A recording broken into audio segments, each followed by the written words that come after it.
Hello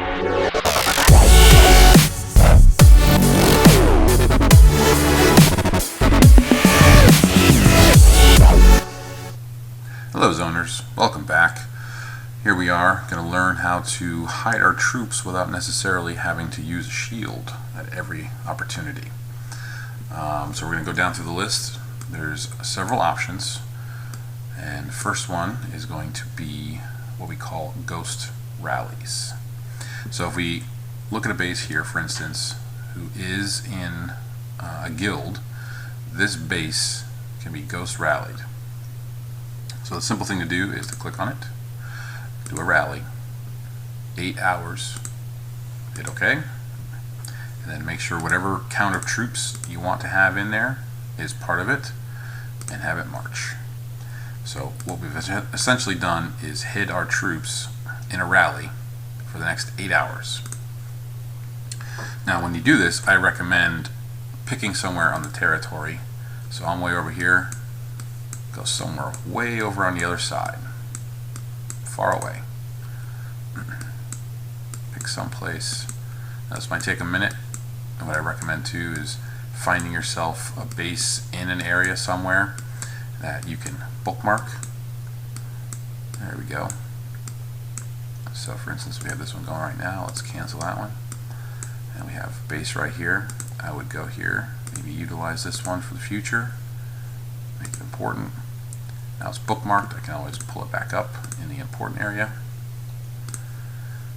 Click, and we could do, oops, sorry, I'll do that again. I'm going to click, and we're going to do rally, 8 hours. Okay, all the troops ghost rallied. So now if I'm attacked, will not lose those troops. Those troops are 26,000 of them. There I am. Information button here shows you what troops they are. They are all safe. The only thing I have to worry about is my resources. Now I put my commander on there, so my commander is safe. Everything is safe. So I'm going to cancel that. So that's one way to hide your troops. This is effective while in combat as well. You can, if somebody's marching towards you, you can ghost rally. You know, many applications where this comes in handy. Not just a simple going offline for a while and need to hide troops, but it can be used in combat. The only thing you have to remember is you can't move until you cancel the rally. So that's something to remember. Another interesting way to hide troops outside of a ghost rally is if you go and find one of your cities. Let's use this as an example. Click. So this is a city that we are in control of currently, but this guy right here, this outpost, I can mobilize my troops from here, and then I can send them to that location, and they are safe. Actually, not going to send them. I'm going to keep them here. So they are safe if they are there. I can march all of my troops from this location out to do different things. So attacking attacking the violators. I can, you know, attack enemy bases. I can do many different things as if they were marching from my own base. The only issue with that is you cannot attach ghosts. So you lose the ghost boost when you do send your troops to the outpost, so you want to consider that as a potential issue if you're trying to use it for attacks. So just remember that. But again, the troops are safe there, but if you're gambling the idea that the outpost will not be taken, you know, during contention or during say a zone versus zone, those are the times you might want to consider not having your troops in an outpost. If you lose the building, your troops get kicked out, they march back to your base, you can't stop them, you can't shield, and you could be attacked. So outposts are great except during contention and zone versus zone. So be very careful in those times. Another good way is through your supermine. So here's a supermine right here. I can gather, oops, hitting all the wrong buttons today. I can gather. Because it is built, I can send my commander if I wanted to, and I can march all my troops to Supermine, and it would be safe again. Things to remember. Oops, nope, I want to view. Let's go to view. So when you're viewing this, it's giving you an expiration time, and your quantity is ticking down. You got to be careful of this. When this reaches 0, your troops will be kicked back to you. So that's also another thing that you want to be careful of. So pay attention to how much is here versus how much time you plan on being offline. It's based on the troops that you have in here. If people add more, the time goes down faster. If people take away, the time lasts longer.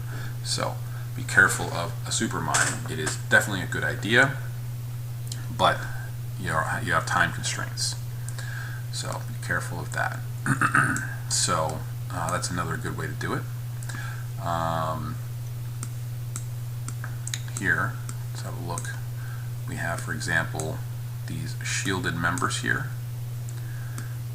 They are good examples of a way to hide troops.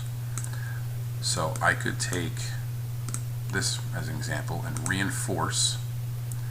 So I can send all these troops to his base, but as you can see, I cannot reinforce with my commander. So if I do rain this player, my commander stays on my base and is up for a possible attack, and if he is taken, they could, depending on the size of the base and the time frame, they could exile him. So that could be bad as well for you.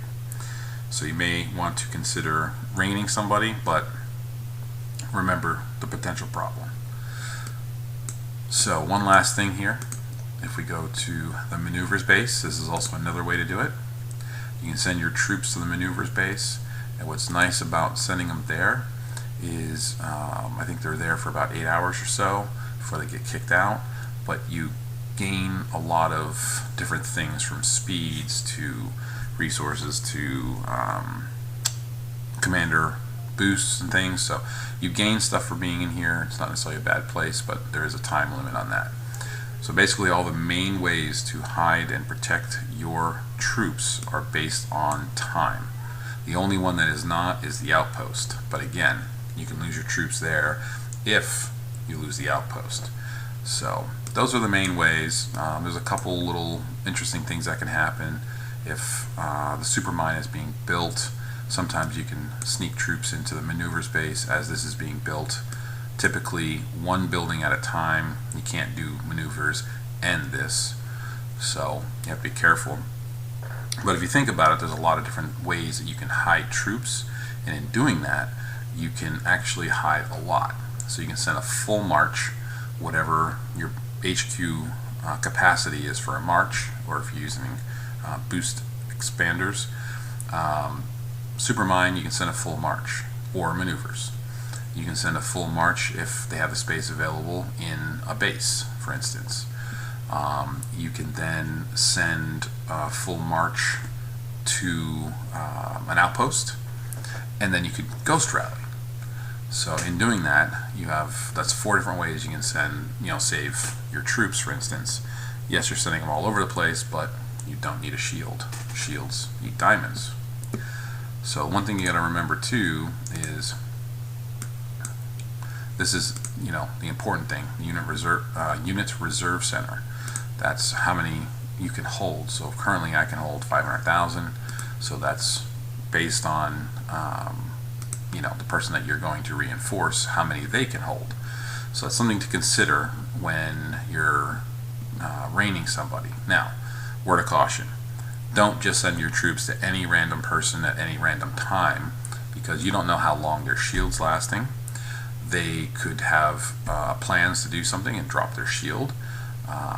They can't put their shield back as long as you're there, and if they're unaware and they don't kick your troops out and shield at the right time, they could be attacked. Your troops also would be under attack. So again, if you're going to use somebody's shield, make sure you communicate with them, make sure they're aware that you're there, And if you are the person they are raining, don't just randomly, jump halfway across the field, the map, and hold on to troops. Let them know where you're going. I've had the situation where I've rained somebody because they offered. I come back a few hours later and I try to pull my troops back and realize that they're way far away, and I have this long march with no march speeds, and I got attacked because I was wide open. So make sure to communicate when you're doing things with other people's bases. If you're in zone versus zone, it's always good to start a new supermine around that time. Let it build up, then you also have the entire time that it can gather. So that's always a smart thing. Usually steel mines are the best, last the longest. Start it just before zone versus zone, and it carries through. So not a bad idea. So these are some of the very simple ways that you can hide your troops, protect your troops.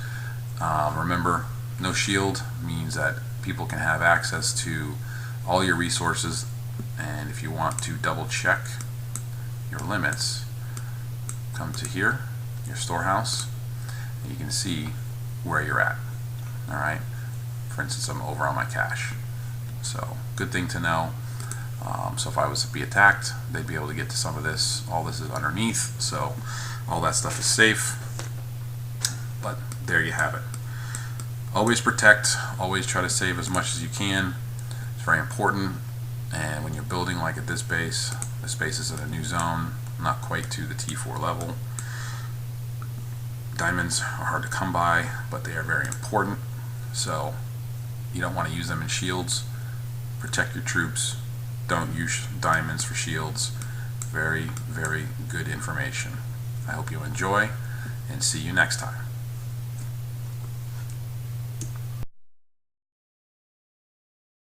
Thank you for watching the video. Please follow us on Facebook at Access24Gamer or in-game chat Access24Gamer.